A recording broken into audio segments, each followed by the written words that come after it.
happened to him. So, it's one of the run of being a Parramatta fan of players not living up to potential. So that one was one of the worst ones. Talking of someone who didn't have good potential, or maybe they did really have the most potential. Number 579, he has widely regarded as the worst performance all time in an Eels jersey. The Eels fan even name an award after him for poor performance in a game. He played one season for Salford. When? 1999.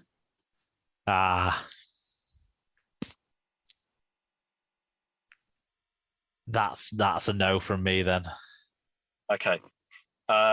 Eels fans will know this one. This is Paul Carriage, who had the absolute worst game ever. There was a prelim final the year before in 98. If anyone wants to see a car crash, the worst performance of all time, especially the last 10 minutes of that game, it was so bad that Peter Sterling kept saying, why is he still on the field? And that's not something that Peter Sterling would do. Anyway, we'll move on from that one. I've got a few more, so I'll just keep going until you tell me you don't want to answer any more questions. Player number 557, he joined London and played 3 years there, only ever playing in one playoff game for them. So that's a sort of similar era of an Eels player to Freeman and Carriage. So we're talking... It's around the late 90s, early 2000s. Yeah. What position did he play? He's a lock. Sometimes 5'8".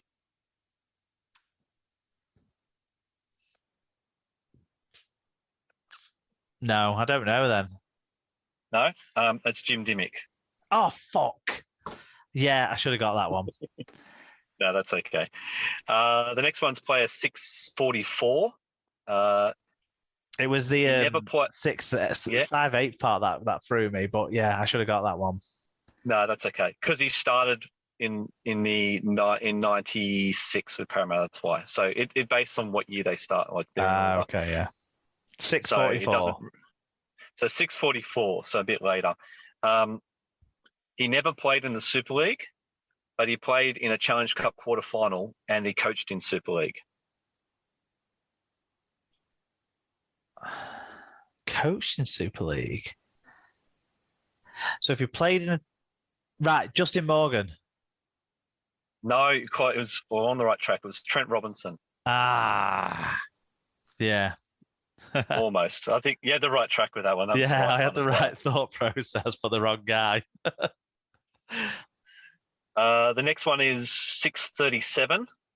He played for both Hull FC and Hull KR and coached one of them in Super League. Okay. James Webster. Yep, James Webster. I've got 4 more. Do you want to keep going? We'll do one more because then it's 10, isn't it? Okay. Yep, that's cool. Let's pick which one we want to do, which is a good one. And so far, I'm giving myself 1, 2, 3, 4 out of 9. So this for half marks. Let's try this one. 675. So he played for Wakefield and Bradford. He never won any titles in his career, including NRL, never won. The closest he ever came was in Super League, being in 2007 with a Challenge Cup semi-final loss and an elimination final loss. Wakefield and Bradford. Were they his only Super League sides? Yeah, that's the only 2 Super League sides he played for. He played for the Eels. I'm not going to tell you the other 2 teams. Do you want me to tell you the other 2 teams in Australia? That might give it away. I don't think it will. Oh, okay. So he played for the Tigers when they were Balmain, and he played for the North Queensland Cowboys. That doesn't give it away. Might have played for other teams too. No. Might have played for North Sydney, actually. Because I was thinking someone like Solomona or someone, but then he played for Warrington, so it's not him. No, it's not Solomona. We're talking back row lock position. Yeah. Did he have like blonde hair? Did he coach Dewsbury? Is it something Morrison? Yes, Glenn Morrison. That's Glenn Morrison. Yes. Perfect. Nice. Well done. That's it. I've got a couple others, but no one else have made significance. I managed to wrangle out enough clues there to get Glenn Morrison. That's all right. That's good. Look, I've been doing a quiz for another project I'm doing for the hypothetical RL, and I had to make quiz questions very hard for it.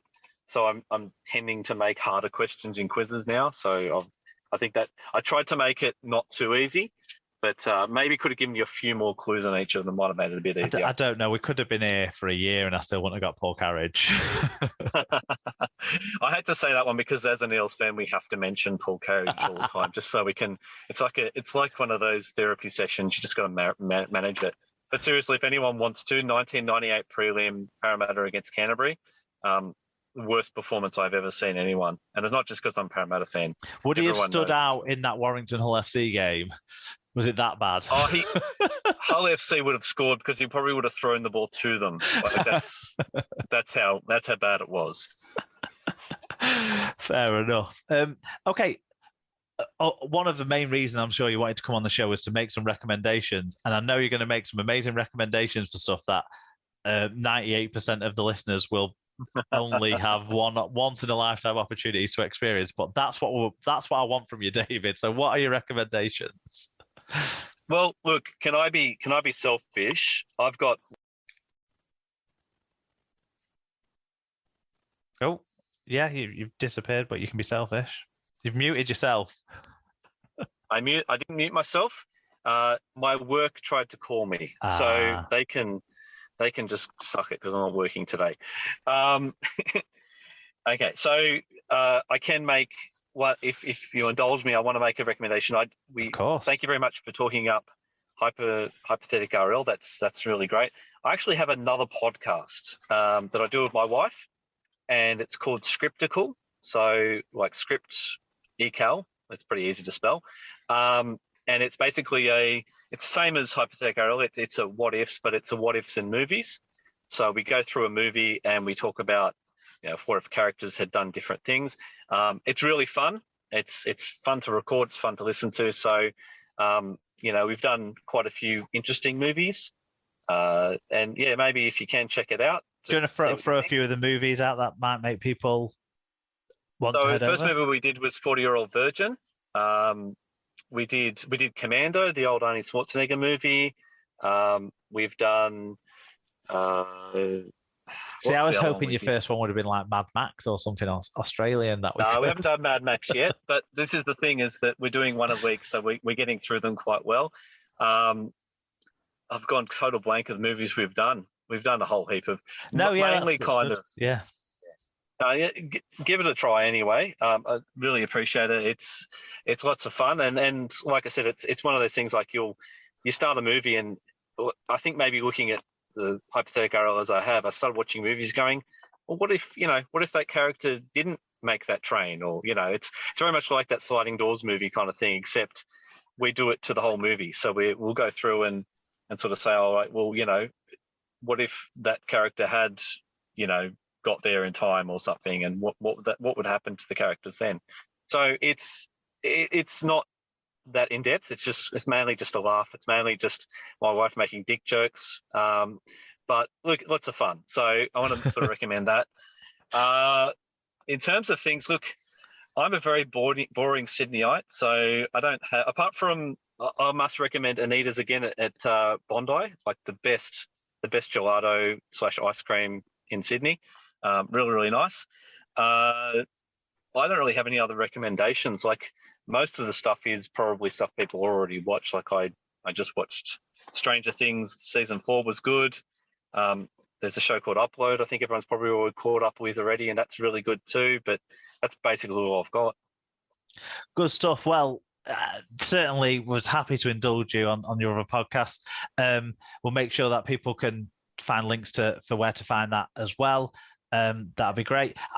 I'll save my recommendations for next week, because you don't really want to hear about like what nice things I saw on the Leeds and Liverpool canal last week. So, I love the canal talk. As someone who doesn't understand, because I grew up in a suburb where there's an aqueduct sort of thing, like a little canal.